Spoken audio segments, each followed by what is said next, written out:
Hey cartoon fans, in today's video series we look back at every episode of Scooby Where Are You, and today we have the second episode of the show, Hassle in the Castle, which was the third episode aired but the second produced, and on most physical media it is marked as the second episode, so that's why today we are talking about this one instead of A Clue for Scooby-Doo. I think that might answer the whole title card situation that most people are confused about, with this episode having a standard title card while the next one goes back to the full art title card. As only the second episode of the series, Hassle in the Castle really shows off the great strengths of Scooby-Doo as a franchise, because this episode has a completely different setting from the previous episode. This time the gang ditches the mystery machine and goes sailing on a charter yacht out on a foggy sea and come across the castle. This episode highlights the variety that Scooby-Doo provided as a show at the time. With Scooby-Doo's formula, the gang can basically go anywhere and still solve the mystery in an infinite number of ways. That still feels like Scooby. Speaking of Scooby, let's get into Hassle in the Castle. Our episode begins with the gang on a boat being themselves, with Shaggy being told to stay under the boat in a different room to fix his super shaggy sandwich. Sardine and marshmallow fudge sandwich.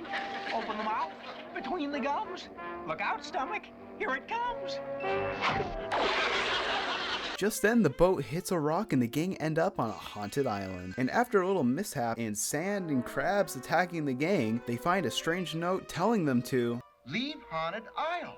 It sure looks like someone is trying to scare us off this island. And so, since the gang can't really leave, they go to Vasquez Castle. This Vasquez Castle is supposedly named after an evil pirate who sailed the seas in 1612 and stayed at his castle as a hideout. The gang entered the castle and start walking and talking about how these castles are usually loaded with traps. Oh, Velma, don't be silly. That only happens in movies. Yep, Daphne wasn't looking where she was going and falls down a trap door, so the gang start searching for Daphne. Shaggy and Scooby follow behind the rest of the gang and meet a talking skull. Oh, thanks, man. It's alright. And this is where gags ensue as Shaggy and Scooby ran away to a different room, and Shaggy says he needs a ham sandwich to calm his nerves.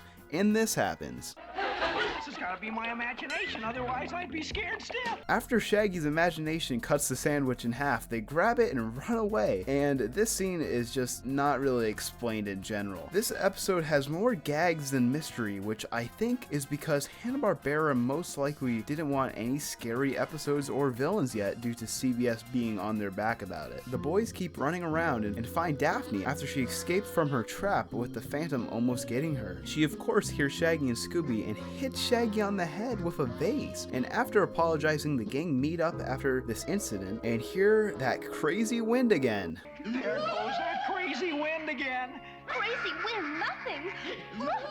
The very obvious man under a sheet ghost warns the gang again to leave the island. Fred and Shaggy chase the Phantom and he goes right through a wall non-stop, which makes the gang more frightened than before. Even Velma thinks the place is haunted. Like, wow. The gang start finding clues, which leads them to the catacombs. And the process of them figuring this out is pretty impressive, with Daphne finding a huge key in a drawer, which literally shows its purpose on the key, which leads the gang to the library, which leads the gang to a book, and then the catacombs. Once the gang make it to the basement, they try to make Scooby go check it out, and we get our first pretty permanent gag of the franchise, with Scooby making any excuse not to go.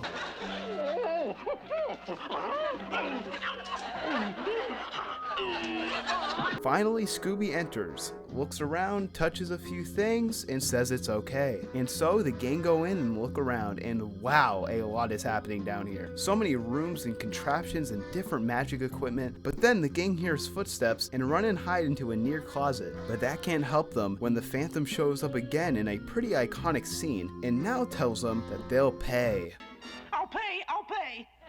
How about 4 bits? And the gang run away and gags ensue once more, with an early version of the door gag happening, and with Shaggy getting sawed in half, but he's actually safe because it was just a dummy head. How did the Phantom have enough time to make a pretty accurate replica of Shaggy's head? It is a cartoon after all, so we shouldn't really think about that stuff. Speaking of which, Fred and Daphne make a floating carpet work to try to escape with Scooby joining, but then he crashes it, and Fred and Daphne think Scooby's the ghost when the magic carpet goes over Scooby's head. Scooby gets separated separated by them and gets locked in with the Phantom. And yeah, a lot happens in this chase. Finally, the gang meet up and are ready to set a trap. And this is the first time we see Fred making a Rube Goldberg-esque trap, which becomes a main trait of him later in the franchise. And speaking of which, this is a very confusing trap. And already in the second episode, we have a very obvious reused suit of armor, which looks familiar.